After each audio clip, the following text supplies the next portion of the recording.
सर्वज्ञ श्री चक्रधर स्वामी की जय, श्री दत्तात्रेय महाराज की जय।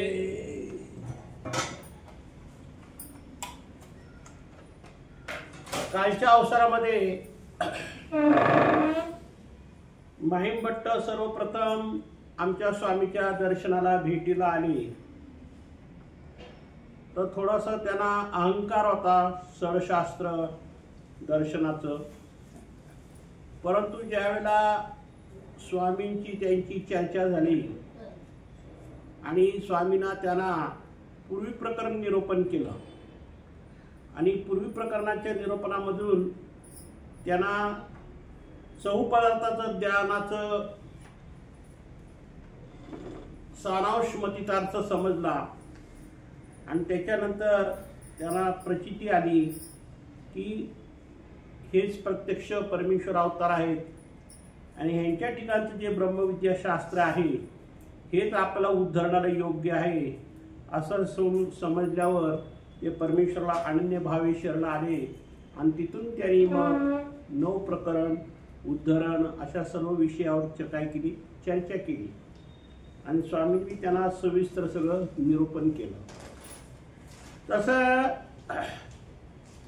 स्वामींना वेधल्यानंतर पुढं त्यांना अनेक काही जे शंका कुशंका अडचणी जे काही प्रश्न होते ते आमच्या स्वामीजवळ विचारत राहिले।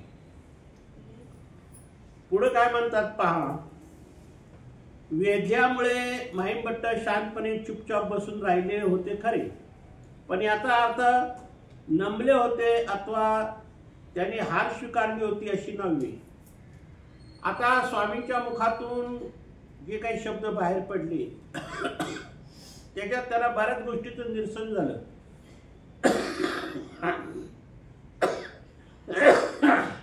परंतु त्यांच्या ठिकाणचा जो अहंकार होता तो अहंकार काही कमी झाला नाही। त्यांचा अहंकार इतका सहजासहजी निघून पडणार नव्हता, ते स्वतःहून नमणाऱ्या मधले नव्हते किंवा विजयाचा उन्माद चढलेला हा विद्याधिपती हार स्वीकारण्याची शक्यता तर अजिबातच नव्हती। विद्येचा अहंकार होता, ज्ञानाचा अहंकार होता, षडशास्त्र दर्शनचा अभ्यास झालेला होतं, अशा सर्व गोष्टीमुळं त्यांचा अहंकार सहजासहजी लवकर निवळणार नव्हता किंवा कमी होणार नव्हता। पण काय बोलावे आणि कशी सुरुवात करावी हे त्यांना समजत नव्हते। ते जे मनोमार्ग करत आले होते येताना की आम्ही स्वामींशी संस्कृतमध्ये बोलू, त्यांना प्रत्येक प्रश्नाला आडवं लावू, असा जो काही विचार होता तो सगळी त्यांची काय झाली, विस्मृती झाली, म्हणजे सगळे विचार ते विसरले आणि आता स्वामींच्या समोर काय बोलावं हा त्याला प्रश्न पडला, काय प्रश्न करावा। असे अहमन्य शास्त्रवेत्ते शास्त्रज्ञ आणि कोणत्याही विषयातील सहजासहजी हार स्वीकारित नाहीत किंवा नमती नाही, त्यांना नमविण्याची कला अवगत असावी।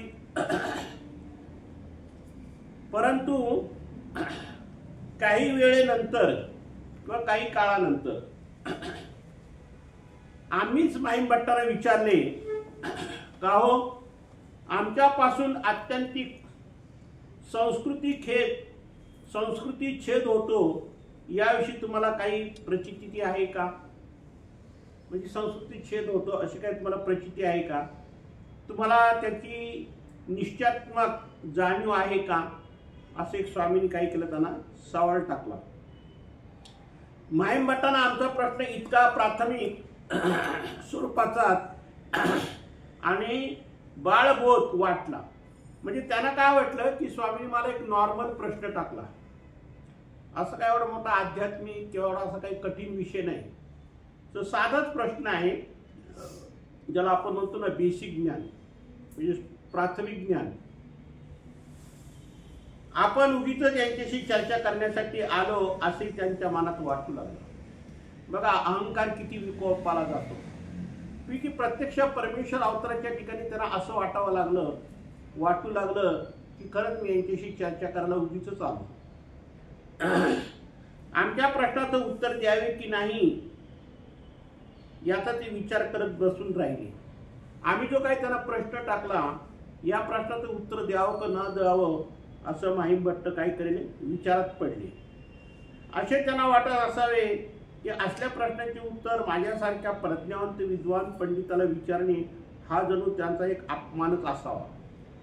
त्यांना असं वाटलं की मी एवढा मोठा विद्वान पंडित माणूस, षडशास्त्र जाणणारा, आणि अशा माणसाला माझ्यासारख्याला स्वामीने असा हा क्षुल्लक प्रश्न विचारावा हे त्याला थोडंसं खेदवाचक वाटलं। तो काहीच उत्तर देत नाही पाहून आम्हीच थोडा वेळ वाट पाहून पुन्हा विचारले, अहो मग सांगा ना, आमच्या प्रश्नाची उत्तर द्या। देव स्वतःहून त्यांना म्हणतात की आम्ही तुम्हाला प्रश्न टाकला, आता तुम्ही तर काय आम्हाला प्रश्न टाकत नाही, पण आम्हीच तुम्हाला टाकला, मग त्याचं सर्वसाधारण आम्हाला उत्तर तरी द्या। मग मात्र काहीशा त्राग्याच्या सुरात ते म्हणाले, असती तरी ते काही कामाची असे असते तर मग उगीच सवड काढून इतका शास्त्राभ्यास कशासाठी केला असता। आता जो काही स्वामींनी जो प्रश्न केला होता त्या प्रश्नावर ते काय म्हणतात की असं काय आहे त्याच्यात की मी एवढा शास्त्र अभ्यास करून मी तुमच्यापर्यंत कशासाठी आलो।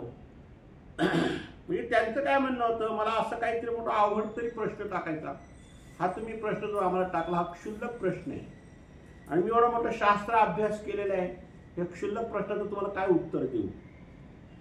असा जर कोणी अत्यंतिक मोक्ष देऊ शकत असेल तर इतक्या महान शास्त्रांचा अभ्यास करण्याची पाळीच आली नसती, आणि सहजासहजी एवढा मोक्ष मिळण्यासारखा जर मार्ग आहे, मिळतो तर मग मला एवढा शास्त्र अभ्यास करण्याची काय गरज होती। एवढं 4 वेळ शास्त्र, 18 पुराण, 64 कळा, षडशास्त्र दर्शन एवढा अभ्यास करायची काय आवश्यकता नव्हती। माहीम भट्टाच्या दुरत्ताराने बाईसा थोडासा दुखावल्या गेला। बाईसाने थोडासा राग आला, कारण भक्तिजन बसलेले होते, बाईसाजी बसलेल्या होत्या, पण असा हा उद्धटपणा किंवा असा अहंकारपणा पाहून बाईसांना सुद्धा थोडंसं खेद म्हणजे वाईट वाटलं, दुःख झालं। बाईसा आमच्या परमभक्त होत्या, पण इतर भक्तजनी चुळबुळ करू लागली। आता बाईशा परमभक्त होत्या की आमच्या स्वामींबद्दल जर कोणी अवमान करत असेल तर बाईसांना लगेच राग येत होता, आणि भक्तिजनाला बी राग येत होता, म्हणून हे सगळे चुळबुळ करू लागले की याला काय बोलायला, काय उत्तर द्यावं। एखाद्या साधारण मान्यवराविषयी जरी कोणी अवमानकारक वक्तव्य केले तरी त्याचे चाहते देखील संतापतात। व्यवहारामध्ये बघा ना, एखाद्या कुटुंबामध्ये, एखाद्या फॅमिलीमध्ये एखाद्या परका मनुष्य जर घरच्या माणसाला जर काय उलटं पालटं बोललं तर घरातले लोक लगेच त्याला बोलतात, तर तो शब्द उचलून धरतात की तुझा काय संबंध बोलायचा, आम्ही आमचं बघून घेऊ, असं काहीतरी विषयांतर होतोच। तसं या ठिकाणी बाईसाला काय बोलावं हा प्रश्न पडला, रागता आला, पण स्वामी समोर काय बोलावं त्याला।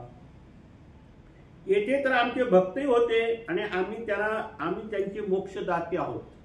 भक्तांना माहिती की आम्हाला स्वामींपासूनच मोक्ष मिळणार आहे, आणि अशा आमच्या स्वामींना मोक्ष देणारे आमचे स्वामी, आणि अशाच्या ठिकाणी हा माहीम भट्ट आपल्या अहंकाराने वागतो हे भक्तिजनांना आणि बाईसाला सुद्धा पटलं नाही। अशा निश्चयात्मक जाणवे ते आमची भक्ती करत होते। माहीम भट्टाचे अवमानकारक भाष्य त्यांच्या काळजाला भिडले, आणि हे जे माहीम भट्टाचा जो अहंकार होता की हे मला क्षुल्लक प्रश्न विचारताय, मी एवढा मोठा शास्त्री पंडित आहे, आणि अशा क्षुल्लक प्रश्न माझी विचारून माझी काही परीक्षा घेता का, असा त्याचा जो अपमानकारक त्याचे भाष्य किंवा त्याचं वर्तन बघून बाईसांना काय केलं, बाईसांना खूप मोठा राग आला, आणि बाईसा काय म्हणतात पहा, शीघ्रकोपी बाईसांनी तर याची बाबावर बुद्धी नाही, प्रतीती नाही असे म्हणत माहीम भट्टावर संतापले। माई भट्टाला काय म्हणतात, अरे तुझी काय आमच्या स्वामीवर बुद्धी तरी आहे का, आणि तुला काही यांच्याकडून घ्यावं असं तुझं काही चिन्ह दिसत नाही, तू तुझ्या ज्ञानाच्या अहंकारावरच तालावरच तू आहेस, तर स्वामी कोण आहे तुला माहिती आहे का. अशा भाषेमध्ये काय झाल्या, बाईचा संतापल्या. त्यांना शिव्या घालण्यासाठी सरसावल्या देखील, पण हा सर्व मानवी भावनांचा उद्रेक होता. आता या सगळ्या गोष्टी जी आहेत ना, ही मानवी उद्रेक आहे. एखाद्याला एखादी गोष्ट खटकली तर तो थोडं बोलणारच. तसं ह्याच्या अशा वागण्यामुळं बाईसा संतापल्या. पण हा सगळा मानवी प्रकार आहे. पण स्वामींचा स्वभाव कसा होता की सगळं शांत ऐकून घ्यायचं आणि त्याला शांततेत उत्तर द्यायचं. म्हणून स्वामी काय त्याला बोलले नाही, स्वामीने फक्त त्याचं ऐकून घेतलं तो काय म्हणतो ते. आमचे तसे काही नव्हते, आम्हाला माहीमट्टाचे काही वाटलेच नाही. जरी माहीमट्ट एवढा अहंकाराने आला, अहंकाराने बोलत होता, तरी स्वामींना शेवटी काय वाटायचं की हा शेवटी आपलाच होणार आहे. त्याच्यामुळे ह्यालाही दुखवण्यात बी काय अर्थ नाही. परंतु ह्याच्या प्रश्नाचं जे काय उत्तर आहे, ह्याची जी काही शंका आहे, मनात जे काय आहे ते निरसन करणं हे आपलं काम आहे. म्हणून स्वामी गप्पच होते. तो शेवटी आमचाच होणार होता. त्याच्या उच्चाधिकारी आम्हाला जाणीव होती आणि तो उच्च पदावर आहे, अभ्यासूक आहे, ज्ञानी आहे, म्हणजे अन्य देवतेचा ज्ञान, इकडचा तो अज्ञानच, हे स्वामी समजून होते. म्हणून स्वामी बी काय नाही, शांत बसले होते. प्रश्न इतकाच होता की त्याच्या अहमन्य बुद्धीला चुचकारून ताळ्यावर आणणे गरजेचे होते.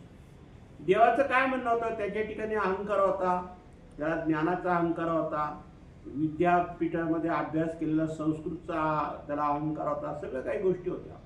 परंतु स्वामींना कुठून तरी त्याला गोडी त्याला हे आपलं तत्वज्ञान पटवायचं होतं किंवा त्याला हे ब्रह्मविद्या शास्त्र त्याला सुनवायचं होतं. म्हणून देव शांततेने त्याच्याशी बोलत होते. त्यांना आमच्या ईश्वरत्वाची आणि यथार्थ ईश्वरी ज्ञानाची, ब्रह्मविद्या शास्त्राची जाणीव करून देणे आवश्यक होते.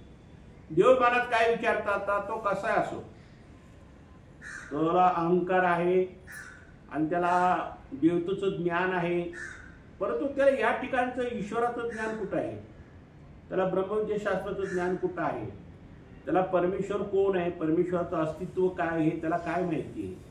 हे सर्व समजून आमचे स्वामी काय म्हणत होते, विचार करत होते की ह्याला आपण काय करू, शांततेने ह्या सगळ्या गोष्टीचं आपण काय करू, याला मार्गदर्शन करू. किती शास्त्र संपन्न भानवली असली तरी अखेर तो अज्ञानच. देव म्हणतात तो जरी 4 वेळ शास्त्र, 18 पुराण, षड दर्शन, त्याला विद्या प्राप्त झालेली होती, प्रभाकर शास्त्री पास झाला होता, सगळं खरं आहे, परंतु हे शेवटी देवतेचंच ज्ञान ना. परंतु त्याला परमेश्वराचं ज्ञान नाही, किंवा मोक्ष कशाने मिळतो हे त्याला माहिती नाही, किंवा परमेश्वर कसा ओळखावा हे त्याला माहिती नाही. हे त्याला आपल्याला काय करावं लागेल, समजूनच सांगावं लागेल. शिवाय सध्या तरी त्यांना आमच्या ईश्वरत्वाची काही देणी घेणे नाही. आणि तो काय ईश्वर बुद्धीने तो नव्हताच आला, तो आला होता एक अहंकार बुद्धीने. अनेक ब्राह्मणाला चर्चामध्ये त्यांनी हटवलं होतं. प्रत्येकाशी चर्चा करून त्यांनी काय केलं होतं, स्वतःचा मोठेपणा सिद्ध करून दाखवला होता. तर तोच मोठेपणा त्याला इथं सिद्ध करायचं म्हणून तो आलेला होता. त्याला काही ज्ञान चर्चा घेणं नाही, किंवा त्याला परमेश्वर ओळखणं नाही, किंवा त्याला आध्यात्मिक ज्ञान घेणं नाही, किंवा देवी आणि देवतेच्या विद्येत आणि परमेश्वराच्या ज्ञानात काय फरक आहे, ब्रह्मविद्याशास्त्र काय, हे त्याला काही बाकीचं घेणं नव्हतं. फक्त माझ्या तोडीचं कोणी व्यक्ती आहे का पुढची, हेच त्याला फक्त बघायचं. केवळ आपला पराजित करून विजय होण्याच्या उद्देशाने तो आला होता. म्हणजे पुढील माणसाचं पराजित करायचं आणि स्वतःचं विजय दाखवला असं दाखवायचं, हाच त्याच्या मनामध्ये हेतू होता. आणि त्या हेतूनेच तो स्वामींजवळ आला होता. म्हणून बाईसांना श्रीनेत्राणी, श्रीमुकुटानी आणि श्रीकरानी निराकित आम्ही म्हणलो, निराकारित म्हणलं. म्हणजे देवाने असं बोटाने सांगितलं की तुम्ही असं शांत बसा, किंवा मुकुटाने हलवलं की तुम्ही असं काही करू नका, किंवा डोळ्याने खुणवलं की तुम्ही शांत बसा. मग अशा 3 पद्धतीने बाईसाचं काय केली, देवाने समजूत काढली. नाही तर बाईसा लय भडकल्या होत्या. ते काय बोलतील आणि काय शिवी देतील याचा भरोसा नव्हता. कारण पहिलाच मुळात त्यांचा स्वभाव तापट. पण स्वामी पुढे त्यांचा आवाज बंद व्हायचा. बाई शांत राहा, अहो जीवाला काय स्वतः सिद्ध ज्ञान असते. देव काय म्हणतात बाईसाला म्हणतात, अहो बाई तुम्ही शांत बसा. तो काय स्वतः सिद्ध ज्ञानी आहे का? त्याला माहिती आहे का की परमेश्वर कोण आहे, आपण कोणाशी बोलतोय, आपण कोणासमोर बसलोय, ह्याचं त्याला काय ज्ञान आहे? ते शेवटी अज्ञानच आहे. त्याच्याकडनं चुका होणारच आणि त्या चुका आम्ही काय करतो? माफ करतो, आम्ही क्षमा करतो. तसे असते तर याची आमच्यावर आपोआप ईश्वर प्रतीती आली नसती का? देव म्हणतात खरोखर तो जो ज्ञानी असता, त्याला ईश्वराची जाणीव असती, त्याच्या ठिकाणी नम्रता असतं. तो अहंकाराने आलेला आहे, गर्वाने आलेला आहे आणि ज्ञान चर्चा करून दुसऱ्याला नामक मोहरम हरम करणार, म्हणजे दुसऱ्याला पराजित करणार, स्वतःच हे करून घेणार, श्रेष्ठत्व दाखवणार, अशा बुद्धीने तो आलेला आहे. त्याच्यामुळे याच्याशी आपल्याला काही वाद घालायचा काही संबंध नाही. ज्ञानाधिकार असला तरी जीवावर अनंत जन्माची पुटे चढलेली असतात.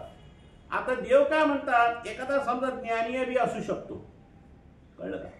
परंतु ह्या ज्ञानियाच्या ठिकाणी अनंत जन्माची पुटे चढलेली असतात.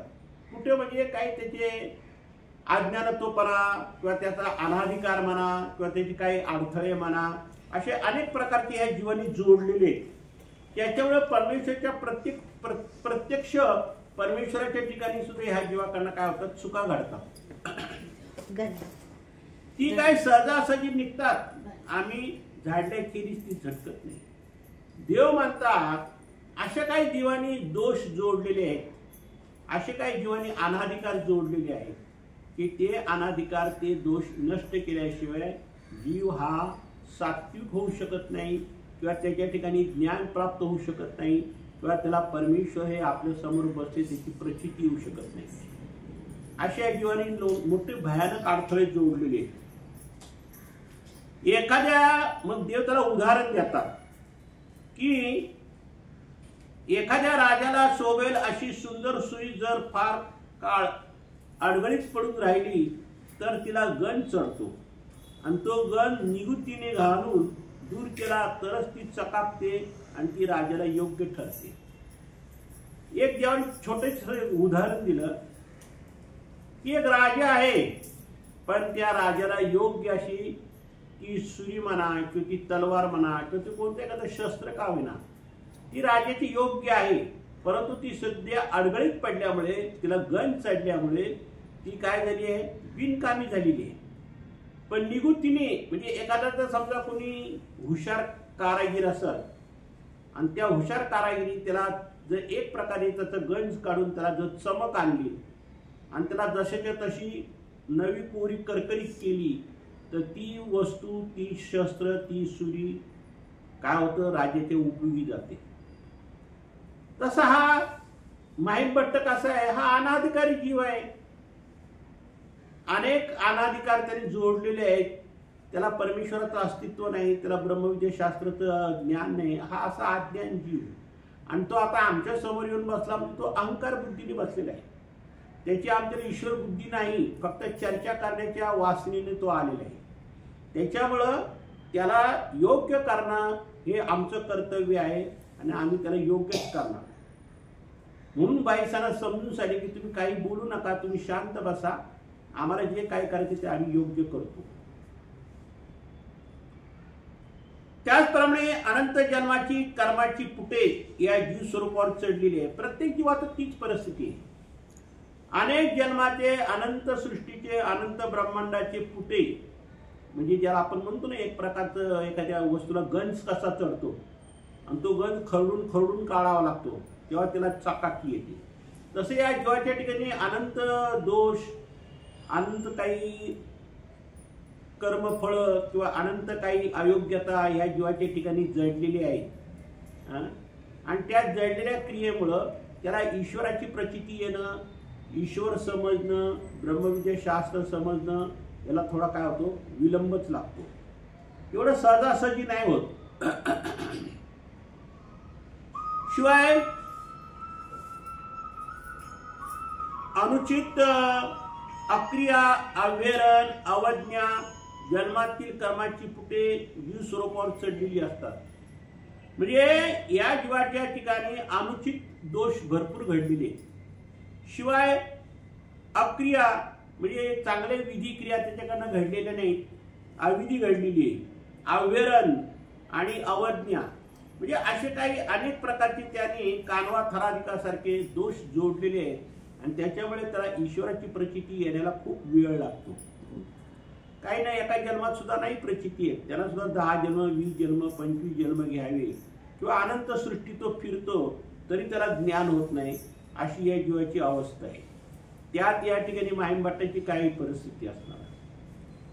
अनाधिकाराच्या रूपाने ज्ञानाधिकाराच्या आड येऊन जळवटासारखे अंतःकरण चातुष्टाला झाकाळून टाकतात. आता ह्या अनाधिकार असे आहेत की ज्ञानाधिकाराला सुद्धा अनेक प्रकारचे पुटे चढलेले आहेत आणि ते पुटे झाडल्याशिवाय त्याला ज्ञान प्रगट होत नाही. ज्ञान प्रगट होण्यासाठी त्याचा अनाधिकार काय केला पाहिजे, दूर केला पाहिजे. त्यामुळे विवेकाचे कार्य प्रतिबंधित जाते. हे पुटे प्रत्यक्ष तुमचे उदाहरण घ्या ना. तुमचा प्रेमाधिकार उदाला असून देखील तुम्ही जणू पाय पुसणे बसायला टाकले नाही का. मग देवाने या माहिमभट्टाच्या विषयावरून बाईसाकांना काही दोष घडला होते ते देवाने उलगडा करून दिला. कारण ज्यावेळी आमचे स्वामी पैठणला गेले होते त्यावेळी बाईसांनी आमच्या स्वामींना ती सिंहासनावर बसून स्वतःची पूजा करून घेत होती आणि स्वामींना बसायला तिने पाय पुसणं टाकलं होतं. पाय पुसणं टाकू द्या, परंतु ती स्वामीकडे बघायला सुद्धा तयार नव्हती. आणि तिची जी शिष्या होती हौसाबाई, तिने काय केलं, त्या पोपळाची हे असते करवंटी, त्याच्यामध्ये काय केलं स्वामींना हे आपलं काय म्हणतात त्याला पाणी भात भिक्षा वाढली. म्हणजे त्यावेळी सुद्धा बाईसाकडून स्वामीची अवहेलना झालीच होती, परंतु स्वामी ते सगळं सहन केलं. पण ज्यावेळी तिने कान्या डोळ्यांनी स्वामीकडे बघितलं आणि मग तिला स्वामीची तिची दृष्टादृष्ट होता क्षणी तिला प्रेम संचार झाला आणि मग तिने धाड दिवशी खाली उडी टाकली आणि स्वामींचे चरण धरले आणि मग दुःख करू लागले. म्हणजे ह्या जीवाच्या ठिकाणी असे भयानक अनाधिकार जोडलेले असतात की त्या जीवाला परमेश्वराचा लवकर उलगडा होत नाही किंवा परमेश्वराचं लवकर त्याला अस्तित्व जाणत नाही किंवा प्रचिती येत नाही. अशी या बाईसाची अवस्था झाली. या बाईसाची अवस्था आमच्या स्वामी माहिमभट्टाच्या समोर काय केली, देवाने तिला आठवण करून दिली. त्यावरती काय म्हणते, पुरे पुरे बाबा नका काढू त्या गोष्टी आता, ते शब्द ऐकवत नाही. बाईसा सण न झाल्यामुळे कळवळून म्हणा. आणि खरंच बाईसाकांना एवढा मोठा भयानक दोष घडल्याबद्दल बाईसा दुःख करू लागली की मी बी अज्ञान होती, माझ्याकडनं चुका झाल्या, आता ती गोष्ट काढू नका. ती काढलं की माझं हृदय फाटते, मला भयंकर दुःख होतं, मला वेदना होतात, ते झाल्या गोष्टी ते जाऊ द्या, आता परत काढू नका. अशी ती देवाला काय करू लागली, विनवू लागली. बाई असेच असते प्रत्येक जीवाची. त्यांचा ज्ञानाधिकार उद्योन्मुख झाला तरी अनाधिकाराचे अडथळे दूर केल्याखेरीज ज्ञानाचा उमट होत नाही. देव काय म्हणतात, आम्ही या जीवाला ज्ञान देतो, पण तरी हा जीव अज्ञानासारखा वागतो. का तर ते अनाधिकार त्यांनी जोडलेले असतात. त्याच्यामुळे ज्ञान होऊन सुद्धा त्याला परमेश्वर प्रचिती बसायला वेळ लागते. आणि जोपर्यंत आम्ही त्याचे अडथळे दूर करत नाही तोपर्यंत त्याला ज्ञान उमटत नाही आणि तोपर्यंत त्याला परमेश्वराची प्रतीती येत नाही. अशी जीवाची विचित्र अवस्था आहे. या सगळ्या अवस्थेतून या जीवाला बाहेर काढायचं म्हणल्यावर आम्हाला त्याचे सगळे अनाधिकार दूर करावे लागतात. बाईसांना समजावून पुन्हा आम्ही माहिमभट्टाकडे मोहरा वळवीत म्हणालो, भट्टो आमचे असू द्या, पण तुमचं ज्ञान जाणवेसा आत्यंतिक संस्कृती छेदीची प्रतीती कशाने आणि कशी येते ते तरी सांगा. आता देव काय म्हणतात की तुम्ही तर काही प्रश्न करत नाही आम्हाला, म्हणजे जर आम्ही तरी तुम्हाला जो काही प्रश्न करतो त्याचं तरी आम्हाला उत्तर द्या. म्हणून देव काय म्हणतात, अत्यंत संस्कृती छेदाची प्रतीती कशाने. या जीवाने काही असे अनंत दोष जोडलेले आहेत आणि या सगळ्या याच्यातून बाहेर पडण्यासाठी, ईश्वराच्या मार्गाला जाण्यासाठी त्याला काय काय करावं लागतं, म्हणजे मोक्ष मिळण्यासाठी काय करायला पाहिजे, असा थोडक्यात देवाचा सांगण्याचा उद्देश होता. तर माहिमभट्ट काय म्हणतात, अशा क्षुल्लक प्रश्नाची उत्तर देण्याची अजिबात इच्छा नव्हती. त्यांच्या दृष्टीने त्यांच्या सर्व ज्ञान संपन्नतेचा अपमान वाटत होता. आता स्वामींनी जरी हा प्रश्न केला की ह्या जीवाला मुक्ती मिळण्यासाठी, या प्रपंचातून बाहेर पडण्यासाठी आणि मोक्ष मिळण्यासाठी काय करायला पाहिजे, असा जरी प्रश्न केला तरी ते माहिमभट्टाला तो प्रश्न कसा वाटला, क्षुल्लक वाटला. उत्तर देणे तर अपरिहार्यच होते, पण त्यामुळे ते काहीशा विनमक स्वरात उत्तर देत म्हणाले. मग ते काय म्हणतात पहा, काय म्हणतात, जीव कर्म करतो, खरंय, बरोबर आहे, पण कर्मामुळे अंतःकरण शुद्ध होते, असे त्यांनी त्याचं मत मांडलं. काय म्हणतो, कर्म करायचं आणि कर्मामुळे अंतःकरण शुद्ध होतं आणि शुद्ध अंतःकरण झालं की त्याला वैराग्य उपजते आणि वैराग्य उपजले की त्याला ज्ञान होतं आणि ज्ञान झालं की मग त्याला मोक्ष मिळतो. हे त्यांनी त्याच्या अज्ञानपणाचं उत्तर दिलं. स्वामीने त्याचं उत्तर पटलं नाही की असं सगळे कर्म केल्यावर लगेच काय माणसाचं अंतःकरण शुद्ध होत नाही. किती चांगलं कर्म केलं तरी माणसाचं अंतःकरण कुठंतरी अशुद्ध राहतच. या अंतःकरण शुद्ध होण्यासाठी त्याला खरी परमेश्वराची कृपा लागते, त्याशिवाय हे अंतःकरण शुद्ध होणं खूप कठीण आहे. हे ईश्वर मार्गाला जाणं किंवा ब्रह्मविद्या शास्त्राने, हे सगळ्या गोष्टी जी आहेत त्या परमेश्वराच्या कृपा प्रसादाशिवाय होत नाही. पण त्याने आपला अंदाज म्हणजे त्याच्या शास्त्राप्रमाणे, त्याच्या ज्ञानाप्रमाणे त्यांनी सांगितलं. काय म्हणतो तो की म्हणे, जीव कर्म करतो, कर्मामुळे अंतःकरण शुद्ध होते, शुद्ध अंतःकरणात वैराग्य उपजते, वैराग्य उपजल्यावर ज्ञान होतं, ज्ञानानंतर मोक्ष होतं. ह्या प्रश्नाचं उत्तर आमच्या स्वामीने काही पटलं नाही त्याचं, कारण त्याचं हे जे प्रश्नाचं जे उत्तर होते अज्ञानाचं उत्तर होतं. परंतु देव पुढे काय म्हणतात पहा, भट्टो, तुम्ही सगळ्या शास्त्रांचा सखोलतेने अभ्यास केला आहे, ही तो गोष्ट खरी. त्या अर्थी तुम्हाला कर्मसिद्धांत चांगल्या रीतीने माहीत असणारच याची तुम्हाला खात्री बी आहे. म्हणजे कर्म कसं करावं, काय करावं याचा सिद्धांत तुम्ही तुमच्या अन्य पंथाच्या शास्त्राप्रमाणे, ज्ञानाप्रमाणे तुम्ही त्याचा अभ्यास केला, हे बरोबर आहे. जे केले जाते त्याला कर्म म्हणतात. मग आता आपण बऱ्याच गोष्टी करतो, कर्म म्हणजे केलेली क्रिया, मग ती चांगली असो नाही तर वाईट असो, पण ते शेवटी कर्मच झालं ना. आणि अर्थात क्रिया करणे यालाच कर्म म्हटले आहे. आणि क्रियेचा तर सहज स्वभाव अथवा परिणाम तर असा असावा की एक क्रिया क्रियेप्रती कारण होते. म्हणजे क्रिया ही कशी असते की एक क्रिया केली की त्याला दुसऱ्या क्रियाला ती प्रतिकारण होते, दुसरी क्रिया केली की ती तिसऱ्या क्रियेला प्रतिकारण होते. म्हणजे याकडे एक लिंकच जोडली गेली जाते. अशी कर्म विचित्र आहेत जीवाची. आणि फळाप्रती कारण घडणे याचा अर्थ असा की प्रत्येक क्रिया दुसऱ्या क्रियेला कारण होऊन जन्म देते. आता फळाप्रती कारण म्हणजे चांगलं कर्म केलं, एक चांगलं कर्म केलं की त्याला दुसरं चांगलं कर्म होते, दुसरं चांगलं कर्म केलं की तिसरं चांगलं कर्म होते.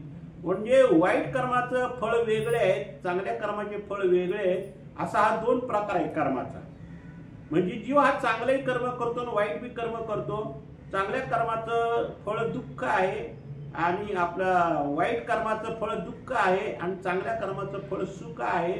हे देवता विधीप्रमाणे ठीक आहे, पण फळप्राप्तीला कारण होते. एकाच क्रियेच्या ठिकाणी दोन दोन फळे संभवत नाहीत. मग तुम्ही सांगा, जीव जी नित्य नैमित्तिक कर्मे करतो ती दोषाच्या परिहाराखर्ची पडतात आणि काम्य कर्मे करतो त्याचे कर्मानुसार फळे देतात. मग कोणती कर्मे उरली? मग देव काय म्हणतात, चांगलं कर्म केल्याचं चांगलं फळ, वाईट कर्म केल्याचं वाईट फळ. पण तुम्ही शेवटी ह्या कर्मातून तुम्हाला मुक्ती कुठे आहे? मुक्ती तर नाही. देवता फळ देतात, परत तो कर्मात येऊन पडतो, परत त्याच्या मागे ते कर्म लागतात. हे रहाट गाडगं कायमच चालू असतं. मग ह्या कर्मातून बाहेर पडायला मार्ग काय, उपाय काय याला? जर कर्मच उरली नाही मग कशाने होईल शुद्ध अंतःकरण? मग तुमची जी कर्म आहे ती कर्म जर उरली नाही तर तुमचं अंतःकरण कधी शुद्ध होणार? आणि अंतःकरण शुद्ध जर नाही झालं तर कसं काय तुम्हाला वैराग्य उपजेल? आणि वैराग्य जर कशाने उपजत नसेल तर ज्ञान तरी कुठून होणार? आणि ज्ञान जर नसेल तर मोक्ष तरी कुठून होणार? म्हणजे कर्मापायी हा जीव परत परत काय होतो, अडचणीमध्ये येतच राहतो. शेवटी कर्म हे त्याला पुढे काही जाऊ देत नाही. तो तिथंच गुटमाळतो आणि त्याचं रहाट गाडगं तिथंच चालू राहतं. मग ते ज्ञान बाजूला राहिलं, वैराग्य बाजूला राहिलं, मोक्ष बाजूला राहिलं, सगळ्याच गोष्टी बाजूला राहिल्या. मग हे कसं शक्य आहे? म्हणजे की तुम्ही जे सांगता त्यांनी मोक्ष मिळणे शक्यच नाही. अशा प्रकारे ज्ञानोदय होणे आणि ज्ञानदयाने मोक्ष मिळणे हे सर्व असंभवनीय आहे. असंभव म्हणजे संभव नाही, म्हणजे मिळण्याची शक्यता नाही. म्हणजे जी मिळण्याची शक्यता नाही तिची अपेक्षा काय करायची? मग हे आहे की एवढं करून सुद्धा जर तुमचं सगळं व्यर्थ होत असेल तर ते न केलेलं बरं. असो, अविद्यायुक्त जीवाला स्वतः ज्ञान होणे हे कधीच शक्य नाही. देवाने त्याला दुसरा पर्याय दिला की या जीवाच्या ठिकाणी अविद्या लागलेली आहे. अविद्येचा अर्थ समजतो? ऐकलंय कधी अविद्या म्हणजे काय? ऐकलं नाही. अविद्या म्हणजे अज्ञान. अविद्या म्हणजे मूळ सृष्टीला ज्यावेळी जीव तमामध्ये होता तेव्हा तो समर ब्रह्मांड एवढा होता आणि त्याला सगळ्या देवताचे मळ लागून लागून लागून लागून तो राई एवढा झाला. 100 ब्रह्मांड कुठं आणि राई कुठं?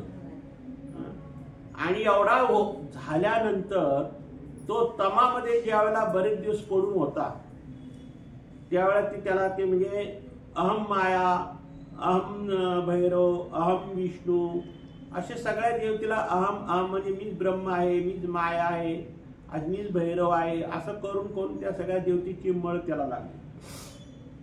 राई एवढा झाला खरा, पण हा अनंत काळ त्यावेळेला पडून होता तमामध्ये. त्यावेळेला ह्याला ही अविद्या लागली, म्हणजे मायेचं मळ लागलं आणि त्याच्या ठिकाणी मग एक संलग्न तयार झाला. म्हणजे जीव आणि संलग्न हे दोघं जोडीने काय झाले, प्रत्येक सृष्टीमध्ये जन्म घेतात. पशु पक्षात, मनुष्यात सगळ्यात जन्म घेतात. आपण नाही का म्हणतो 2 मन 2 मन. 2 मन नाही, मन एकच असतं. पण जो जीवाचा अनुभव हा चांगला असतो, चांगलं कर्म करावं, पण वाईट कर्म करावा असा हा जो अनुभव आहे तो संलग्नाचा असतो, म्हणजे मायेचा असतो. म्हणजे माया ही त्याला खाली ओढत असते, त्याला मोक्षाला जाऊ देत नाही. काहीतरी वाईट कर्म करून त्याला गरगळते, म्हणजे त्याला खाली ढकलते. अशी ही माया, अशी ही अविद्या संलग्न ह्या जीवाच्या ठिकाणी लागली. आणि ही जी अविद्या आहे, या अविद्या छेदल्याशिवाय या जीवाला मोक्ष मिळू शकत नाही. असा सगळा गुत्ताड आहे. तर अशा प्रकारे देव काय म्हणतात की अविद्यायुक्त जीवाला स्वतःचं ज्ञान होणे शक्यच नाही. आम्ही सिद्धांताच्या मोडीत काढीत म्हणालो, या शास्त्र संपन्न लोकांची एक बरे असो, त्यांना फारसे खोलात जाऊन सांगावं लागत नाही. आता देव काय म्हणतात, आम्ही जे काही शास्त्र सांगतो, कळलं का? हे शास्त्र कसं आहे, अविद्याचा छेद करून जीवाला मुक्त करून आम्ही ईश्वर प्राप्तीला पाठवण्याचा प्रयत्न करतो. पण देवतेच्या शास्त्रात असं काहीच नाही की या जीवाला अविद्या लागलेली आहे, की अविद्या निघाल्याशिवाय आम्ही त्यांना मोक्षाला नेऊ शकत नाही, असं काही नाही. देवता ही अविद्या सकट जीवाला फळाला नेते आणि परत खाली ढकलून देते. कारण ते मोक्ष म्हणजे कसं आहे, तात्पुरतं मोक्ष आहे, क्षणिक सुख आहे. काही काळ कोटी 2 कोटी 3 कोटी सुख फळ भोगलं की परत ती त्या जीवाला नरकामध्ये ढकलते.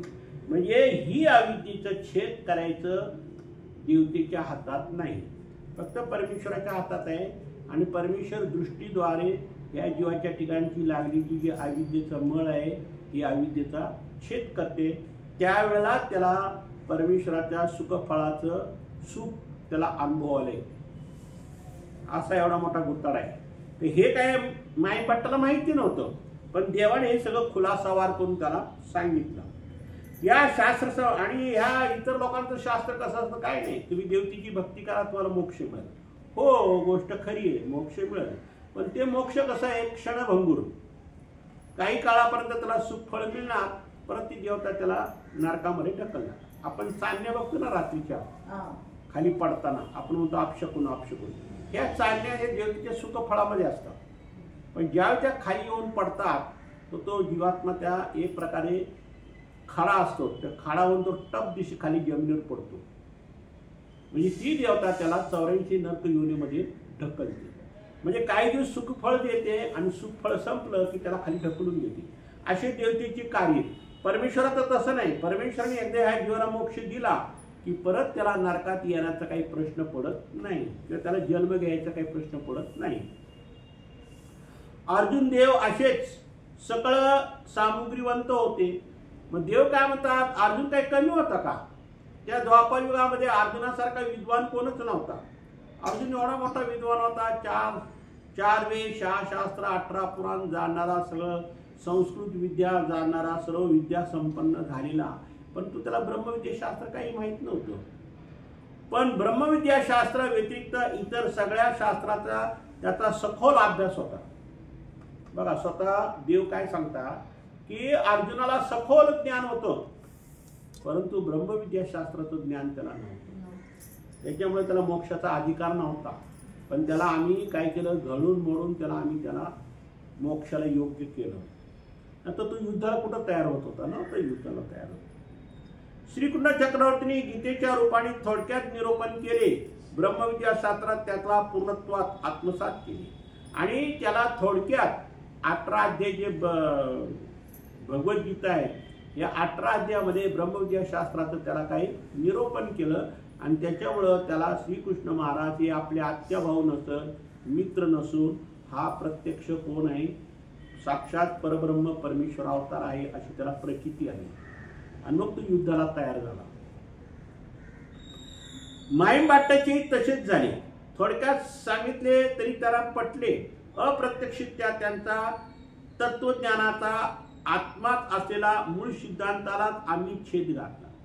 मग हळूहळू या माईभट्टाला प्रचिती येऊ लागली की स्वामी सांगतात ते खरंच आहे की देवता ही अविद्या छेदू शकत नाही, परमेश्वरच अविद्येचा छेद करू शकतो.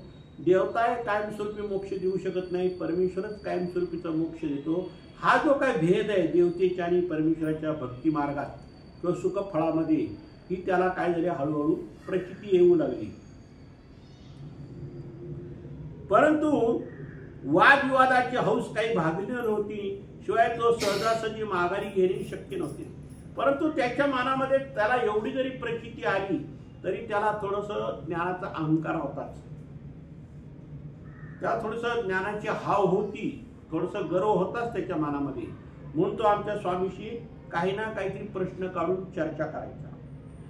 मग अविद्यायुक्त जीवाला स्वतः ज्ञान होणे कसे संभवते याविषयी प्रतिपक्ष उभा करून त्याने वादास सुरुवात केली. मग त्याने देवाला हा परत दुसरा प्रश्न केला. पहिला अविद्येचा छेद कसा होतो, मोक्ष कसा मिळतो याच्या विषयावर वाद घातला. आता दुसरा तरी प्रश्न असा केला की जीवाला ज्ञान होते किंवा जीवाला ज्ञान संभवते, पण जीवाला ज्ञान होण्याला काय करावं लागतं किंवा जीवाला ज्ञान कसं काय होते किंवा जीवाला या ज्ञानाची प्रचिती कशी येते, असं त्याने काय केला, प्रश्न उपस्थित केला. आम्ही कसे संभवत नाही याचे दाखले देऊन त्याचे पक्ष खोडून काढू लागला. तर तो कधी ते ज्ञान होणे कसे संभवनीय आहे याचे पुरावे देऊन आम्हाला निरुत्तर करण्याचा प्रयत्न करू लागला. आता तो त्याच्या पद्धतीने ज्ञान कसं होतं, ज्ञान मिळायला काय करायला पाहिजे तो त्याच्या पद्धतीने सांगायचं. देव आमच्या पद्धतीने सांगायचं ज्ञान मिळायला काय करायला पाहिजे, ज्ञान कशाने होतं ज्ञान कुणाला होतं कुणाला होत नाही, असे अनेक प्रकारचे दाखले आमच्या स्वामींनी त्याच्या पुढं मांडले. बराच वेळ वादंग झाल्यानंतर माहीमभट्टांना आमचे म्हणणे खोडून काढणे थोडं कठीण जाऊ लागले. मग आता त्यांनी बरेच विषय खोडून काढले, पण काही शेवटी त्याला असं काही प्रचिती आली की स्वामी जे सांगतात तेच बरोबर आहे, आणि आपण किती जरी स्वामीजवळ वाखाणलं काही जरी केलं तरी आपला हा विषय किंवा आपलं हे ज्ञान काय होतं शेवटी अपुरं पडते, असं त्याला थोडी प्रचिती येऊ लागली. गणपत आपणे आम्ही मराठीत बोलतो असे सांगितले असल्यामुळे आम्हाला संस्कृतीचे फारसे ज्ञान नसावे अशी गृहीत धरून माहीमभट्ट संस्कृतमध्ये बोलू लागली. पहा जीवाचा अहंकार किती असतो. एवढं ज्ञान पटून सुद्धा हा परत आमच्या स्वामींचीच परीक्षा घ्यायच्या मागे लागला. आतापर्यंत तो मराठी भाषेत बोलला, पण आता त्याला गणपत आपल्याकडं म्हणजे सासऱ्याकडनं समजलं होतं की स्वामी संस्कृत जाणतात का नाही जाणत हे मी काही सांगू शकत नाही, पण मराठी मात्र शुद्ध सांगतात ते. मग ह्याला असं वाटलं हे महात्मे आहेत, ह्याला संस्कृत येत नसल, त्यांनी काही शास्त्रीय पंडितांची काही परीक्षा दिली नसल, म्हणून तो काय झाला संस्कृतमध्ये बोलू लागला, संस्कृतमध्ये प्रश्न करू लागला. आम्हाला संस्कृतचे ज्ञान नव्हते हे त्याला माहिती होतं, म्हणून त्यांनी बोली भाषेत असलेल्या मराठीतून ज्ञान प्रसारण करीत होता. माहीमभट्टाने संस्कृतमध्ये बोलण्यास सुरुवात केली, त्यामुळे त्यांचा गैरसमज दूर करण्याच्या हेतूने आम्ही संस्कृत बोलण्यास सुरुवात केली. आता त्याला असं वाटलं की मी जर संस्कृत बोललो तर स्वामींना काही बोलता येणार नाही किंवा माझ्या प्रश्नाचं काही उत्तर देता येणार नाही, परंतु देव काय थोडं शांत बसणार. देव सुद्धा संस्कृत बोलू लागले त्याच्याबरोबर. आम्ही माहीमभट्टापेक्षाही सफाईदारपणे संस्कृत भाषेत बोलत होतो. आता माहीमभट्टाला जे काही संस्कृत भाषा येत होती त्याहीपेक्षा कितीतरी पटीने आमचे स्वामी संस्कृतमध्ये शुद्ध संस्कृतमध्ये बोलू लागले की त्यांनी कधी त्या बाप जन्मी कधी ते संस्कृत एवढं ऐकलं नसेल स्वामीच्या मुखातून, असे ते शब्द त्याच्या कानावर पडायला लागले की त्यांना वाटलं खरं हे सुद्धा मोठे संस्कृतचे अभ्यासक दिसत आहेत. आमची संस्कृतमध्ये विषयाची मांडणी करण्याची पद्धत आणि शब्दप्रयोग ऐकून माहीमभट्ट गप्पच झाला. आता संस्कृत भाषा ही अशी आहे ना, त्याची मांडणी करता आली पाहिजे. त्याचं जे काही व्याकरण आहे, कर्ता कर्म क्रियापद धातू चालवणे, हे काय बऱ्याच गोष्टी असतात संस्कृतमध्ये, जसं मराठीमध्ये आहे तसं संस्कृतमध्ये आहे. तर ही जी संस्कृतची जी मांडणी करण्याची पद्धत किंवा शब्दप्रयोग हे त्या ऐकून काय झाला, माहीमभट्ट थोडीशी गडबडली. अरे बापरे, यांचं तर संस्कृत खूप मोठं हे दिसते, म्हणजे संस्कृत गाढे म्हणजे मोठे अभ्यासक आहेत असं त्याला थोडी प्रचिती यायला लागली.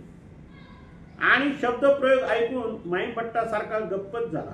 आणि ते शब्दप्रयोग ऐकून माहीमभट्ट काय झाले, एकदम गप्पच झाले. अरे तर मी जे षडशास्त्र दर्शनचा जो अभ्यास केलाय, प्रभाकर शास्त्रीचा अभ्यास केलाय, त्याच्याही पलीकडचा हा अभ्यास दिसतोय, असं त्यांना मनामध्ये थोडासा खेद आला. म्हणजे त्यांना वाईट वाटलं की हे आपण अति स्वामींशी चर्चा करायचा प्रयत्न करतो, पण कितीतरी पटीने स्वामी आपल्याला ह्या संस्कृत भाषेवर आपल्याला भाष्य करतायत. आम्हाला वादा जिंकण्याच्या हर्षेने आलेला हा महापंडित स्वतः हरणाच्या उंबरठ्यावर येऊन थांबला. म्हणजे तो आमच्या स्वामींशी संस्कृत पद्धतीने चर्चा करून आम्हाला हरवण्याचा प्रयत्न करायसाठी आला होता, पण प्रत्यक्ष जेव्हा आम्ही संस्कृतमधून बोलू लागलो त्यावेळेला तो मनात समजून गेला की आपण आपल्या यांच्या पुढे काही टिकाव धरू शकत नाही, आपण हरल्यातच जमा आहे, म्हणून तो काय झाला शेवटी गप्प बसला. अखेर आम्ही चर्चेचा समारोप करून म्हणालो, वटो तुम्ही अभ्यासलेल्या शास्त्रानुसार देखील ब्रह्मस्वरूप सत्य नित्य केवळ ज्ञानमय शाश्वत अनादी आहे आणि अद्वैतवादाच्या प्रवर्तक श्री शंकराचार्यांनी ज्यांना पूर्ण परब्रह्म मानून भजन गोविंदम पुरस्कार केला. आता इथं काय म्हणतात आमचे स्वामी, काय म्हणतात की हा अद्वैतवादी होता. कोण? माहीमभट्ट. म्हणजे जीव देवता परमेश्वर हे सगळे एकच असं मानणारा होता. आणि शंकराचार्य सुद्धा कसा होता, अद्वैतवादी होता, तोही सगळं एकच खलवीत ब्रह्मसारखं. पण आपल्या स्वामींनी काय केलं की जीव वेगळा, देवता वेगळा, प्रपंच वेगळा, पंचमहाभूत वेगळं आणि परमेश्वर वेगळा असं भिन्न केलं. त्याला द्वैतवाद म्हणजे वेगवेगळं केलं. आणि हे सगळं एकच. म्हणजे असा हा माहिमभट्ट बी अद्वैतवादी होता, शंकराचार्य बी अद्वैतवादी होता. तरी शंकराचार्य शेवटी काय म्हणला माहिती का, की परब्रह्म परमेश्वर हे श्रीकृष्ण महाराजच आहेत. कारण भज गोविंदम भज गोविंदम गोविंदम भज मूढमती. म्हणजे एक श्लोक आहे तो, त्याच्यामध्ये श्रीकृष्ण महाराज काय म्हणतात की मला जर भजलं तरच माझ्या फळाला येशील. आणि तू जर काय भूताला भजलं, देवतेला भजलं, माणसाला भजलं आणि कोणाला जरी भजलं तरी तू काय माझ्याकडे येऊ शकत नाही किंवा मी तुला काही मोक्ष देऊ शकत नाही. ज्याची भक्ती करशील त्याच्याच फळाला तू जाशील. हे भज गोविंदम हे कृष्णाने सिद्ध करून दिल्यामुळं अद्वैतवादी लोक सुद्धा श्रीकृष्णाला मानायला लागले. पण श्रीकृष्णाला मानून सुद्धा परत शेवटी काय करतात की श्रीकृष्ण आणि विष्णू एकच करत बसतात. म्हणजे हे असे अज्ञानत्वाचे कार्य ह्या अन्य महात्म्याच्या ठिकाणी किंवा अन्य हे देवता भक्तांच्या ठिकाणी आहे किंवा हे अन्य शास्त्र करणारे जे माहिमभट्टासारखे जे लोक आहेत यांच्या ठिकाणी अशी अन्य भक्तीच आहे. पण आमच्या स्वामींनी सांगितले की अन्य भक्ती करणारे सुद्धा शेवटी त्यांनी शेवटी असं मान्यता दिली आहे की भज गोविंद म्हणजे गोविंद म्हणजे कृष्ण काय म्हणतात, तुम्ही जर मला भजलं तरच माझ्या पदरात येतात, मला जर नाही भजलं तर तुम्ही माझ्या पदरात किंवा माझ्या प्राप्तीला येऊ शकत नाही. हे स्पष्टीकरण केलेलं आहे आणि हे अद्वैतवादाने सुद्धा मान्य केलेलं आहे. जीव मात्र प्रकृतीच्या संयोगाने लिंपित होऊन परावस्थेने अनेक बंधने जोडून घेतो. आता जीव हा बंधनात का अडकतो, याला कारण खूप आहे. तो काय करतो, देवतेची भक्ती करतो, जीवाची भक्ती करतो, भूताची भक्ती करतो, अनेक ठिकाणी भक्ती करत बसतो, अनेक पंथामध्ये प्रवेश करतो, अनेक ठिकाणी जातो आणि मग तिथे हिंसाही करतो, सगळ्या काही गोष्टी करतो आणि त्याच्यामुळे तो मोक्षाचा मार्ग तर राहिलाच बाजूला, पण तो उलट काय झालं होतो त्याच्यामध्ये अडकत जातो. अशा प्रकारे प्रतिपादन करून अनेक प्रकारची जीवेश्वरातील भेद स्पष्ट केलेले आहेत. तर अशा प्रकारे हा मनुष्य प्राणी काय करतो की अनेक प्रकारचे नको त्या गोष्टी करून आपल्याला स्वतःला काय करतो, तो अडकून घेतो आणि ईश्वर प्राप्ती व्हायची ऐवजी त्याला देवतेच्या फळाला जावं लागतं, नाहीतर मग नित्य नरकामध्ये जावं लागतं. तसं परमेश्वराची भक्ती नाही. परमेश्वराची भक्ती एक मार्गी आहे, सात्विक बुद्धीची भक्ती आहे आणि सगळ्या भक्ती वर्ज्य करून फक्त एकाच परमेश्वराची भक्ती आहे, त्यालाच मोक्ष. सगळ्या देवांची भक्ती करून मोक्ष मिळत नाही, तो नरकात जातो. हे सगळं देवाने त्याला सगळं भेद करून दाखवलं, सिद्ध करून दाखवलं. त्यानंतर स्वामी काय म्हणतात, अहो पण हेही करणे सृष्टीमध्येच आणि तेही करणे सृष्टीमध्येच, मग ईश्वर प्रत्यर्थ केलेले कर्माची मुक्ती मिळते आणि कर्मे मुक्तीदायी नसतात ते का. असं काय केलं, परत या माहिमभट्टाने प्रश्न केला की आता हे सृष्टीमध्ये आपण ही कर्म करतो, दैवराटीची कर्म किंवा कर्मराटीची कर्म करतो, परंतु त्याचं काय म्हणणं आहे की या कर्माने मुक्ती मिळेल का किंवा मुक्ती होईल का. माहिमभट्टाच्या ठिकाणी आता जिज्ञासा निर्माण झाली होती, वादंगाची जागा आता जिज्ञासाने पटकवली. त्याच्या बोलण्यातील आढ्यता नष्ट होऊन जाणून घेण्याच्या इच्छेने त्यांनी विचारले. त्यांनी जिज्ञासा पूर्ती करीत आम्ही म्हणालो, भट्टो परमेश्वराने जीवांना आपला उद्धार करण्यासाठीच त्यांनी ईश्वर प्रत्यर्थ क्रिया करता याव्यात म्हणून या सृष्टीची रचना केली. आता देव काय म्हणतात की ह्या जीवाला मोक्ष सहजासहजी मिळत नाही. मग आता जसं आपण राहण्यासाठी घर बांधतो किंवा आपल्याला उपयुक्त ज्या काही गोष्टी लागतात त्या आपण वस्तू विकत घेतो, तसं परमेश्वराने सुद्धा ह्या जीवाला मोक्ष मिळण्यासाठी सृष्टीची रचना केली. कारण मोक्ष काय सहजासहजी मिळणार नाही, त्याला मनुष्य देह द्यावा लागल, त्याला सर्व इंद्रियाची अवस्था म्हणजे त्याला उपयुक्त देह द्यावं लागल, त्याला डोळे पाहिजे, कान पाहिजे, हात पाहिजे, पाय पाहिजे, सगळंच पाहिजे ना. तेव्हा तो परमेश्वराचा विधी मार्ग किंवा काही करू शकत. हे आयुक्त असेल तर करू शकत नाही. आणि त्याला सृष्टी रचल्यानंतर त्याला कोणत्या ठिकाणी ठेवायचं हाही परत प्रश्न आला. म्हणजे ह्या जीवाला उद्धरण्यासाठी किंवा ह्या जीवाचा उद्धार करण्यासाठी किंवा ह्या जीवाला नरकातून बाहेर काढण्यासाठी परमेश्वराला काय काय करावं लागतं पहा. पहिली गोष्ट म्हणजे सृष्टीची रचना करावी लागते. म्हणून सृष्टीची रचना केली, त्यामुळे जीवाला सृष्टीमध्ये कर्मभूमीच आणि तेही मनुष्य देहातच. आता सृष्टी मोठी आहे, कळलं का? मग आता ही 56 कोटी व्यास आहे त्याचा, आणि त्या 56 कोटी व्यासामध्ये किंवा त्या सृष्टीमध्ये मध्यभागी जी कर्मभूमी निर्माण केली, त्या कर्मभूमीत त्याला मनुष्य देह मिळेल, त्यावेळेला तो उद्धरणाला योग्य होईल. पण तेवढ्यावरच भागणार आहे का? आणि पुढे काय करावं लागतं पहा. तरच ती कर्मे फलद्रूप होऊन फळ देतात. परंतु ज्ञानाच्या अभावाने अज्ञानातून निर्माण झालेल्या अन्नता ज्ञानामुळे जीव विशेष सुखाच्या प्राप्तीपासून देवतेच्या सुखप्राप्तीपर्यंत असंख्य कर्म आचरू लागतो. आता त्याला कर्मभूमीत जन्म दिला ही गोष्ट खरी आहे, पण त्या कर्मभूमीत जन्म देऊन सुद्धा तो देवता भक्तीच्या मार्गाने किंवा उपभोगाच्या मार्गाने तो मोक्षाला जायच्या ऐवजी तो परत काय करतो? नरकाला जातो. म्हणजे जीव उद्धरण्यासाठी सृष्टी रचना केली, त्याला मनुष्य देह दिलं, पण त्या मनुष्य देहात सुद्धा तो अज्ञानाने काय करतो? नको त्या मार्गाने जातो आणि परत तो काय राहतो? गुरफटत राहतो. म्हणजे अनेक कर्मामध्ये तो अडकत जातो. कधी परमेश्वराला देवता म्हणून त्याच्या प्राप्तीसाठी झटू लागतो, तर कधी जीव देवता परमेश्वर समजून त्यांना भजू लागतो. मग हा काय करतो? कधी देवतेला परमेश्वर म्हणतो, कधी जीवाला परमेश्वर म्हणतो, कधी स्वतःला परमेश्वर म्हणतो, कधी अहम ब्रह्मास्मी म्हणतो, कधी खलवीत ब्रह्म म्हणतो. म्हणजे याच्या मनाला जे येईल तेच बडबडत राहतो आणि परमेश्वर राहतो बाजूला. म्हणजे परमेश्वराची जी भक्ती करायची ती करत नाही, आणि ज्या परमेश्वराच्या विरुद्ध ज्या काही विषय आहेत त्याच मार्गाला हा पळत राहतो. त्याच्यामुळे मोक्ष मिळायच्या ऐवजी याला काय होतात? शेवटी नरकच होतात. कोणी ऐक जीवनातील विषय सुखाचे महत्व देऊन त्याच्या प्राप्तीसाठी धडपू लागतो. अन्नता ज्ञान काय करेल याचा नेम नसतो. त्यामुळे लोक श्रीकृष्ण प्रभूंना वैकुंठवासी विष्णूचा अवतार मानून भजू लागले. बघा, आता परमेश्वराने एवढं भगवद्गीतेमध्ये ब्रह्मविद्या शास्त्राचं ज्ञान निरूपण केलेलं आहे की देवता वेगळ्या आहेत, परमेश्वर वेगळा आहे. एवढं सांगून सुद्धा शेवटी श्रीकृष्ण महाराजाला वैकुंठाचाच विष्णू म्हणतात. म्हणजे हा जीव किती अज्ञान आहे की देव म्हणता आम्ही एवढ्याला स्पष्ट केलेलं आहे. आम्ही भगवद्गीतेमध्ये सांगितलेलं आहे की यांती देवा व्रता देवान पितृ यांती पितृव्रता भूतानी यांती भूतेजा यांती मध्या जिनोतिमा.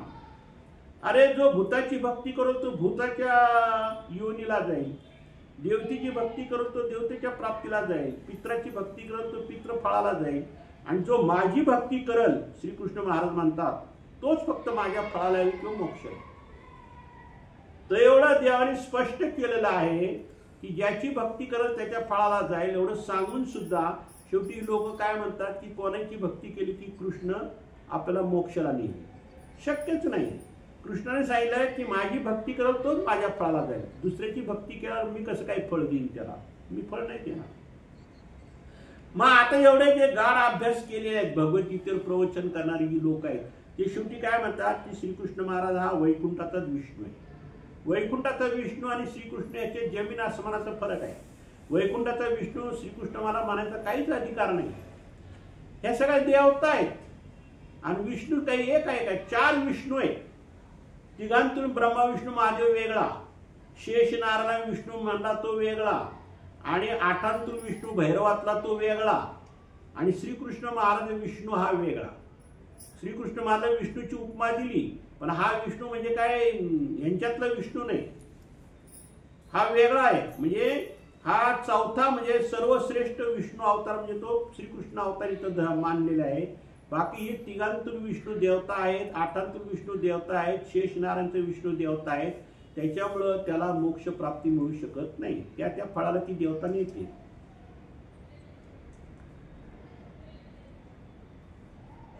त्यामुळे तर लोक श्रीकृष्ण प्रभूंना वैकुंठवासी विष्णू अवतारावरून भजू लागले.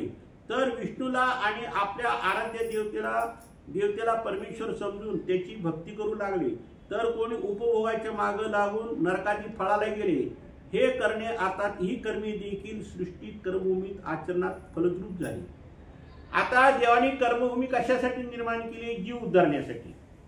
पण ह्या कर्मभूमीत जीव उद्धारण्यासाठी ह्या जीवाला मनुष्य देह देऊन सुद्धा हे जीव शेवटी देवतेच्या फळाच्या प्राप्तीच्या मागे लागले, भूताच्या फळाच्या प्राप्तीच्या मागे लागले, अष्टभोगाच्या फळाच्या प्राप्तीच्या मागे लागले. पण परमेश्वराच्या फळाच्या प्राप्ती मागे कोणीच यायला तयार नाही. मग परमेश्वर कसं काय ना मोक्ष देणार? मग देव काय म्हणतात माहीम भट्टाला की आम्ही एवढं सृष्टीची रचना केली, एवढी आम्ही कर्मभूमी तयार केली, आणि या कर्मभूमी मनुष्य देह देऊन सुद्धा ह्या शेवटी जीवाने काय केले? नरकच जोडले. म्हणजे शेवटी आम्ही एवढं करून का उपयोग? हा, आता लाखात हजारात एखादा जीव ईश्वर मार्गाला लागतो ना, असं नाही, पण बहुतांशी जीव हा गरदळला जातो. असे जीव आपल्या कर्मानुसार चतुर्विध कर्मफळांना जातात. आता चतुर्विध कर्मफळ म्हणजे काय? स्वर्ग, नरक आणि कर्मभूमी मोक्ष. स्वर्ग म्हणजे स्वर्ग प्राप्तीची फळं आहे. स्वर्ग, नरक म्हणजे नरक प्राप्तीची फळं. स्वर्ग, नरक आणि कर्मभूमी म्हणजे कर्मभूमीत जन्माला येतो. आणि मोक्ष म्हणजे देवतेचं मोक्ष वेगळं आहे आणि ईश्वर प्राप्तीचं मोक्ष वेगळं आहे. तर दोन प्रकारचे मोक्ष आहे.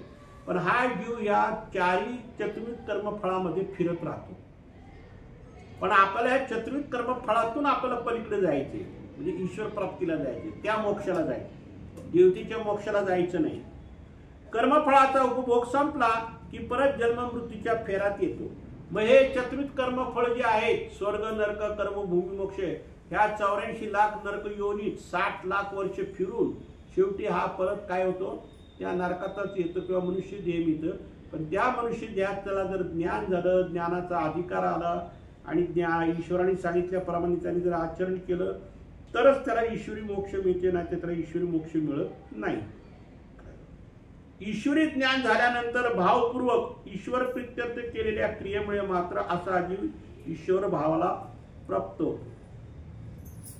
परंतु कर्मभूमी जन्म होऊन जर त्यांनी देवतेच्या भक्तीच्या विरुद्ध वागला किंवा देवता भक्तीच्या नादी लागला नाही, भूताच्या भक्तीच्या नादी लागला नाही, पित्राच्या भक्तीच्या नादी लागला नाही, सगळ्या देवी देवतेच्या भक्तीपासून तो अलिप्त राहून फक्त ईश्वर भक्तीच्या मार्गाला जर लागला तरच आम्ही त्याला मोक्ष प्राप्तीला योग्य करतो.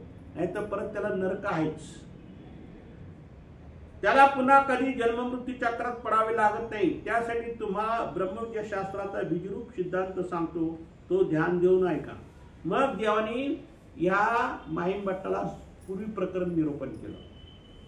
सृष्टीमध्ये कवणे करणे मुंची जेना एके परमेश्वरेवी तोची परमेश्वरू निराकारू असे परकृपावसे सावयो साकारू होय अवतरे आपले सन्निधान दे ते दास्यमोचक.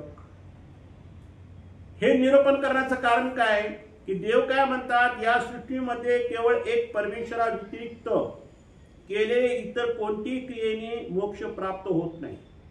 आम्ही सृष्टी निर्माण करतो, पण सृष्टी निर्माण केल्यानंतर त्या सृष्टीमध्ये आलेला जो मनुष्य प्राणी एक जो जीव आहे त्याने परमेश्वरा व्यतिरिक्त इतर कोणाची जर भक्ती केली तर तो आम्हाला मिळत नाही. जो परमेश्वराची भक्ती करत तोच आमच्या फळाला येईल. तोच परमेश्वर अवयवरहित आणि आकाररहित आहे, परंतु कृपा गुणामुळे अवयव धारण करून साकार होतो. म्हणजे जो अव्यक्त परमेश्वर आहे तो व्यक्त होतो, मनुष्य रूप देह धारण करतो, मनुष्याला ज्ञान देऊन उद्धरण्याचा प्रयत्न करतो, अवतीर्ण होतो, आपले सन्निधान देतो, ते दास्यमोच. अशा प्रकारे परमेश्वराचा दास्य करणारा जो जीव आहे त्या जीवाला आम्ही काय करतो? मोक्ष देतो. परमेश्वराने ज्योतराण्याच्या हेतूने सृष्टीची रचना केली. या सृष्टीत अनंत ब्रह्मांडे सामावली आहे. आता देव काय म्हणतात, आम्ही सृष्टीची रचना केली खरी, पण ह्या सृष्टीमध्ये सुद्धा काय आहेत? अनंत ब्रह्मांड आहेत. जसं म्हणतो ना आपण अनेक देश आहेत, तसे अनंत ब्रह्मांड बी आहेत, अनंत कर्मभूमी बी आहेत, अनंत देवता बी आहेत आणि अनंत परमेश्वर अवतार बी घेतात. त्या सृष्टीचं चक्र कसं चालू, हे सगळ्या गोष्टी अनंतच आहेत ना. प्रत्येक ब्रह्मांडात सृष्टी व्यवस्था विश्वरूप देवता 56 कोटी योजना आकाराने साकारलेली आहे. आणि ही जी देवता आहे ही 56 कोटी योजनांनी काय झालेली आहे, आकारलेली आहे. आणि हस्तपादाधिकांच्या आकारातील 6 ब्रह्मांडाच्या मध्यभागी 500 योजनेची कर्मभूमी आहे. आणि हे सर्व गोलाकृती सगळे हे कर्मभूमी, अष्टदेवनी, अंतराळ हे सगळ्या भूमी आहेत. आणि यांच्या मध्यभागी जी भूमी आहे 500 योजन, त्याच्यातच फक्त काय आहे, कर्मभूमी आहे. ही कर्मभूमी भारताच्या पवित्र भूमीवर हिमालयाच्या पलीकडील पायथ्यापासून ते रामेश्वराच्या सेतू बंधनापर्यंत साकारलेली आहे. ही भूमी कशी आहे, हिमालयापासून ते रामेश्वराच्या सेतूपर्यंत आहे, म्हणजे अयोध्यापर्यंत. या कर्मभूमीत आणि तेही मनुष्य देहात केलेली कर्मेच फलद्रूप होतात. त्यामुळे कर्मभूमी अंतर्गत केल्या जाणाऱ्या प्रत्येक क्रियेचा फार महत्त्व आहे. आणि ह्या कर्मभूमीमध्ये जे तुम्ही काही कर्म करतात, चांगले वाईट कर्म करताल, त्या चांगल्या वाईट कर्माप्रमाणे तुम्हाला चांगले वाईट फळं मिळतात. स्वरूपानुसार दुःखरूप नरक फळे प्राप्त होतात. तुम्ही वाईट कर्म केले तर वाईट फळं मिळणार, चांगले कर्म केले तर चांगले फळं मिळणार. सुख दुःख रूप देवता निर्मित असल्यामुळे देवता फळे प्राप्त करून देतात. आनंद रूप ईश्वर प्राप्ती करून देतात. इतर साधने जीव निर्मित किंवा भावरूप अशा कोणत्याही प्रकारे आचरली तरी त्या विशिष्ट देवता फळाची प्राप्ती होऊ शकते. मग आता देवताची फळप्राप्ती आहेत. आता काही वेळेला ईश्वरचा जरी भक्त असला आणि काही तो समजा प्रमादी झाला किंवा काही ह्याच्यात गेला, सृष्टी शून्य झाली, पण त्यांना काही वेळेला त्यांना देवता फळाला सुद्धा पाठवतात, पण नरकात जाऊ देत नाही. त्यावेळी सुद्धा ईश्वर सहाय्य करतात. परमेश्वराने आपल्या प्राप्तीचे साधन दिले आणि त्यानुसार जीवाचे ईश्वर प्रित्यर्थ क्रिया केला तरच जीव कायमचा संसार बंधनातून मुक्त होतो. आमच्या परमेश्वराने या जीवाला सुद्धा आपले काही नियम घालून दिलेले आहेत. त्या नियमानुसार जर चाललं तर परमेश्वर आपली फळप्राप्ती देतात. पण तोच परमेश्वर निराकार असल्यामुळे कधीच आकार किंवा अवयव धारण करत नसल्यामुळे कधी व्यक्त होत नाही. आकृती धारण करून साकार होतो व श्रेष्ठतून विश्वाधिपती असल्यामुळे त्याचा कोणी स्वामी नाही. परमेश्वर एक अशी वस्तू आहे की ह्या परमेश्वराचा दुसरा कोणी मालक नाही. परमेश्वरा स्वतः स्वामी आहे, याचा दुसरा कोणी स्वामी नाही. आता खालच्या जे देवता आहेत 81 कोटी 1,10 देवता, यांना प्रत्येकाला स्वामी आहे. प्रत्येक देवतेच्यावर दुसरी देवता आहेच. असे 81 कोटी देवता आहेत. त्याच्या पलीकडे माया आहे आणि मायेच्या पलीकडे परमेश्वर आहे. पण परमेश्वराला कोणी स्वामी नाही, म्हणजे परमेश्वराचं वरचढ कोणी दुसरा नाहीच. त्यामुळे परमेश्वर ह्या जीवाला काय करू शकतो, प्राप्ती देऊ शकतो, ईश्वर मोक्ष प्राप्ती देऊ शकतो. तशी देवता स्वरूप देखील निराकार आहे, परंतु परमेश्वराच्या अधीनत्वामुळे सृष्टीकाळी ब्रह्मांडाच्या रूपाने आकारावेच लागते. तर अशा प्रकारे देवता सुद्धा काय आहेत, व्यक्त अव्यक्त आहेत. आणि त्या सुद्धा आपल्या पद्धतीप्रमाणे आपल्या जीवाला जसे देवता भक्ती करणार जसे जीव असतील त्याप्रमाणे ती देवता सुद्धा त्याला चांगले वाईट काही फळं द्यायची ती फळं देते. जसं ईश्वर भक्तीमध्ये काही चांगली वाईट फळं आहेत. चांगलं फळ म्हणजे ईश्वर प्राप्तीला योग्य होणं, वाईट फळ म्हणजे परत तो चतुर्विधात पडणं. हे जसं देवते फळामध्ये बी आहेत, परमेश्वराच्या फळामध्ये बी आहेत. आणि जसे संत असंत क्रिया करत तशी ती फळं प्राप्ती होते. तर अशा प्रकारे ही कर्मभूमीची व्यवस्था परमेश्वराने केलेली आहे. आणि अशा प्रकारे या कर्मभूमीमध्ये जेवढे काही जीव येतात मनुष्य देहामध्ये, त्या जीवाचा ज्ञानाचा अधिकार येतो. त्या जीवाला ज्ञान देऊन परमेश्वर त्याच्याकडनं आचरण करून परमेश्वराची विधीप्रमाणे जर त्यांनी क्रिया केली तर त्याला ईश्वर प्राप्तीला योग्य करतात. आणि परमेश्वराच्या आज्ञेच्या विरुद्ध जर वागला तर ह्या देवता त्याला परत नरक दुःख भोगवतात. तर अशा प्रकारे आमच्या स्वामींनी माहीम-भट्टाला चतुर्विध साधनाचं आपलं चतुर्विध जे दुःख आहे, स्वर्ग नरक हे जे सांगितलेलं आहे, मोक्ष, ते हे ज्याची फळप्राप्ती आहे तसं देवतेची फळप्राप्ती भिन्न आहेत आणि ईश्वराचं फळप्राप्ती हे भिन्न आहे. आणि ईश्वराची फळप्राप्ती होणं ही अशक्य आहे. पण तो जर प्रयत्न केला तर तो काही शक्य नाही असं नाही, तर ते शक्य आहे. परंतु देवतेच्या आज्ञा परमेश्वराच्या आज्ञानुसार जो वागला तर तो ईश्वर प्राप्तीला योग्य होतो आणि परमेश्वराच्या आज्ञाच्या विरहित वागला तर तो देवता भक्ती मार्ग पडून तो देवतेच्या फळाला जातो. तर अशा प्रकारे जीव देवता प्रपंच परमेश्वराची स्वामीने याच्यात तिथं काय केलं थोडक्यात विस्तार केलेला आहे आणि थोडक्यात माईन म्हटलं पूर्वी प्रकरणात या भक्ती मार्गाचं ज्ञान निरूपण केलं, ब्रह्मविद्याशास्त्र निरूपण केलं आणि पूर्वी प्रकरणी स्वामीने काय केलं या माईन भट्टाला पटवून सांगितलं. आता इथून पुढची जी सगळी प्रकरणं आहेत 9 प्रकरणं हे माईन भट्टाला हळूहळू काय करतात देव पुढं निरूपण करतात. ते तुम्हाला पुढच्या अवसरामध्ये ऐकायला मिळेल. दंडवतो सर्वज्ञ श्री चक्रधर स्वामी की जय. श्री दत्तात्रेय महाराज की जय.